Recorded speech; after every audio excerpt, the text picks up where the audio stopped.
And Maryland Democratic Senator Ben Cardin has waded into the situation in Hong Kong, now threatening China with, quote, profound consequences, including sanctions, if the Chinese government came down on the Hong Kong protesters with a heavy hand. Cardin made the case that a 1992 U.S. law affords Hong Kong special treatment in matters of trade and other economic affairs, separate than mainland China with respect to the one country, two systems policy when Hong Kong was handed back to China in 1997. So joining us now to break it all down, investigative journalist Ben Swann. So Ben, what is your take on an American senator weighing in on this foreign issue? We already know that Beijing has told Ben Cardin to basically butt out. Yeah, they've told him and other senators as well to butt out. Look, at the end of the day, what Senator Cardin is saying is inaccurate. It's accurate that Hong Kong may be afforded some kind of special distinction in trade and economic issues that has nothing to do with violent protests that are taking place. Not to side with the Chinese here, but this is a domestic issue that's happening in China. It's a Chinese issue, and the U.S. really should have no involvement in it. You see U.S. flags being carried by protesters. We know that there have been meetings between high-level U.S. officials and these protesters. And in Manila, if we take a step back from that and just say, well, what would happen in the United States if there was a group of protesters, I don't know, say in a city maybe in Missouri, like in Ferguson, where people decided to protest and not even shut down an airport? Imagine if they had gone to St. Louis and said, we're shutting down the airport, no one's going to fly in or out of St. Louis. Just protesting down the streets in Ferguson, we saw military vehicles, we saw tear gas fired, we saw people being arrested. But the idea that the Chinese government should have basically a hands-off position when it comes to protesters in their own country, the U.S. should butt out of it. It's none of our business. Yeah, it's certainly the pot calling the kettle black there, Ben. And as we kind of alluded to, Senator Cardin isn't the only high-profile senator chiming in on this. Yeah.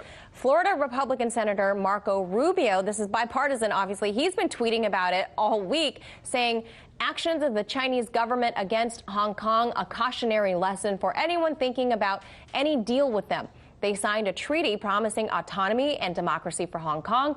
They will agree to anything to get the deal, but have no intention of keeping those promises. A lot of people are now making comparisons to Tiananmen Square now, Ben. What do you make of Marco Rubio and those comparisons, too? Well, there's a big difference between this and Tiananmen Square. Tiananmen Square was a visual image of one man standing in front of a tank.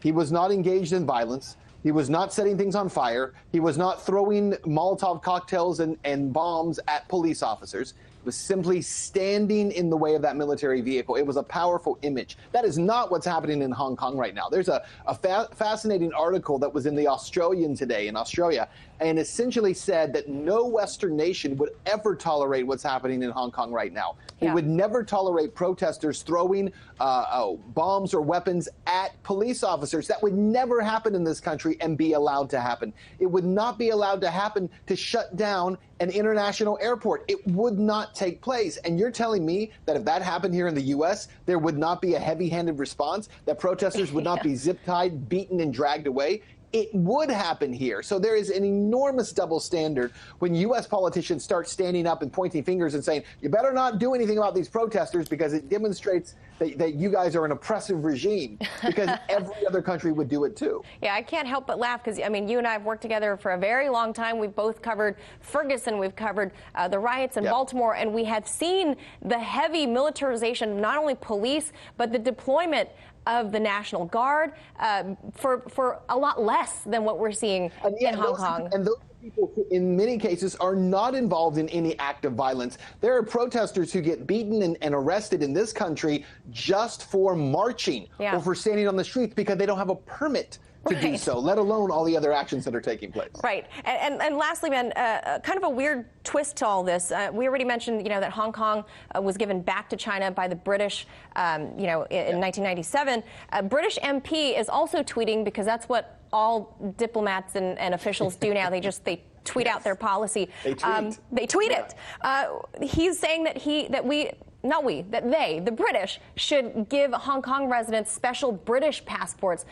So we know that the British returned Hong Kong to China in 1997. Wouldn't this be in some way going back to the days of yore, essentially reclaiming, the people of Hong Kong as part of the Queen's empire again? Well, and that's exactly the problem with all of this talk. Yes, absolutely, it would be. It's the UK saying we want to heavily involve ourselves in what's happening in China. It's not the UK's business. Look, protesters have the right to protest. You and I both believe that. Violence becomes a whole other issue. But at the end of the day, those protesters, if they are sincere and they truly are fighting for a new future, throwing weapons and bombs at police, shutting down airports is not going to accomplish your goal ultimately. But even if you think that's the method, you have to be able to stand on your own. This idea of them marching around with U.S. flags only further or British creates flags. an incendiary moment. Or a British flag. It shouldn't be happening in that country. Stand on your own, have a vision, and fight for that vision. But by trying to become some kind of Jeffersonian democracy backed by the U.S. or the U.K. only further inflames this idea of the U.S. involving itself in other countries where it should not be. And the UK trying to go backwards in time to involve themselves again. Always. So we will leave it right there as always. That's right. We'll leave it right there.